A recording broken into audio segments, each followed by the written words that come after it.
Welcome friend. तो आज हम लोग शुरू करेंगे अपना दूसरा टॉपिक जो कि ग्रेजुएशन और ट्वेल्थ दोनों में है, पर ट्वेल्थ में नेगलेक्ट किया जाता है। तो आज हम इसको शुरू करते हैं, देखते हैं क्या है। सबसे पहले देखेंगे लीथल सेल। तो लीथल सेल होता क्या है? तो gene which cause death of individual when it come to the homozygous condition is called as lethal gene। अब lethal gene किसको कहते हैं? तो ऐसा जीन जब वो होमोलोगस कंडीशन में आ जाए, यानी कि दोनों ही क्रोमोसोम दोनों ही जीन उसका सेम हो, दोनों ही एलील उसका सेम हो, या तो टी या फिर स्मॉल टी दोनों ही अगर सेम हो, होमोलोगस कंडीशन में आ जाए, तो ये उस इंडिविजुअल का डेथ करा देता है। ठीक है, दूसरा पॉइंट देखते हैं। लीथल जीन्स में बी डोमिनेंट और recessive both, but mostly recessive in lethality. अब इसका मतलब क्या है? तो इसका मतलब ये है कि लीथल सेल्स जो है वो डोमिनेंट सेल्स में भी हो सकते हैं। लीथल जीन्स जो है वो डोमिनेंट जीन में भी हो सकते हैं और रिसेसिव जीन में भी हो सकते हैं, लेकिन इनका जो लिथैलिटी होता है, लिथैलिटी यानी कि मारने का जो कैरेक्टर्स होता है, किसी का डेथ करवाने का या किसी का कोई इल फैक्टर्स डालने का जो कैरेक्टरिस्टिक्स है इनमें, वो सिर्फ और सिर्फ रिसेसिव हो सकते हैं। ज़्यादातर केसों में रिसेसिव हो सकते हैं मोस्टली, यानी कि ये जब तक होमोलोगस कंडीशन में नहीं आते हैं, ये उनका कुछ बिगाड़ नहीं सकते हैं। कभी कभार होता है, कुछ ऐसे केसेस होते हैं जिनमें उनका प्रॉब्लम होता है, सीवियर केसेस में डेथ भी होते हैं, उसके बारे में आगे पढ़ेंगे हम लोग। ठीक है, तो अब हम लोग देखेंगे टाइप ऑफ लीथल जीन्स। तो लीथल जीन्स के मेनली 3 तरीके के लीथल जीन्स होते हैं। एक है डोमिनेंट लीथल जीन, दूसरा है रिसेसिव लीथल जीन, और तीसरा है कंडीशनल लीथल जीन्स। तो सबसे पहले देखते हैं डोमिनेंट लीथल जीन। तो डोमिनेंट लीथल जीन्स जो हैं, the dominant lethal genes are lethal in homologous condition and produce some defective abnormal phenotypes in the heterozygous condition। हम बताए थे कि ये जो है डोमिनेंट में भी हो सकता है और रिसेसिव में भी हो सकता है।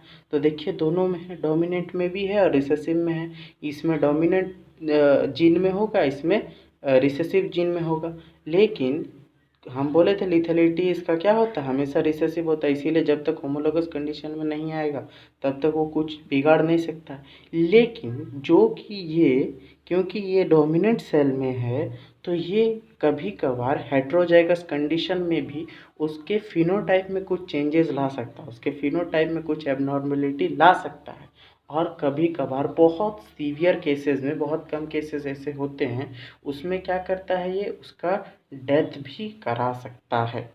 ठीक है, जैसे कि कुछ एग्जाम्पल में हम लोग देख लेते हैं इसके बारे में। येलो डोमिनेंट माइस और ब्राउन रिसेसिव माइस। जैसे ये मैंने क्रॉस कराया है, पर ये गलत है क्योंकि ये डोमिनेंट लीथल है। अगर ये डोमिनेंट लीथल है और होमोजाइगस कंडीशन में है, तो ये बच्चा कभी पैदा ही नहीं हो पाएगा, ये मर जाएगा, ये मर जाएगा।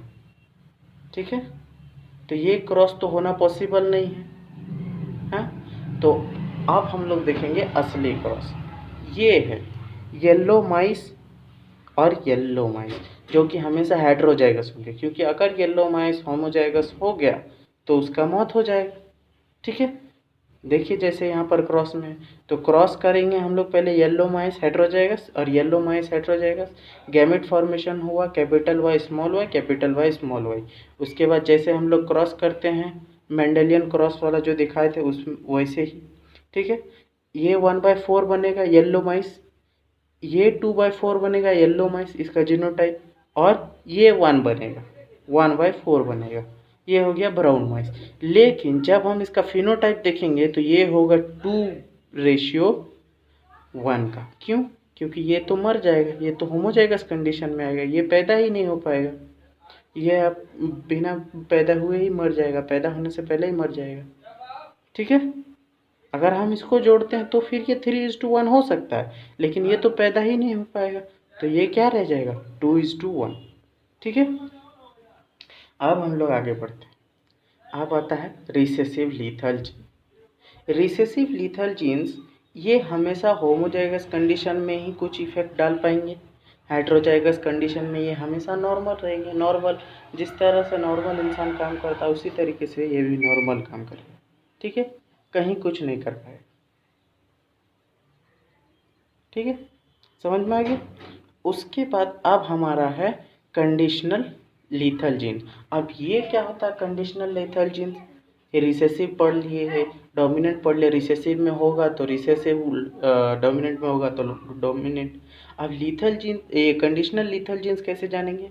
तो कंडीशनल लीथल जीन्स को हम इस तरीके से जान सकते हैं कि ये दोनों में से किसी में भी हो सकता है, रिसेसिव में भी हो सकता है और डोमिनेंट में भी हो सकता है, लेकिन जब तक इसको इसका कंडीशन प्रॉपर मिल रहा है ये ठीक रहेगा, उसके बाद ये मर जाएगा।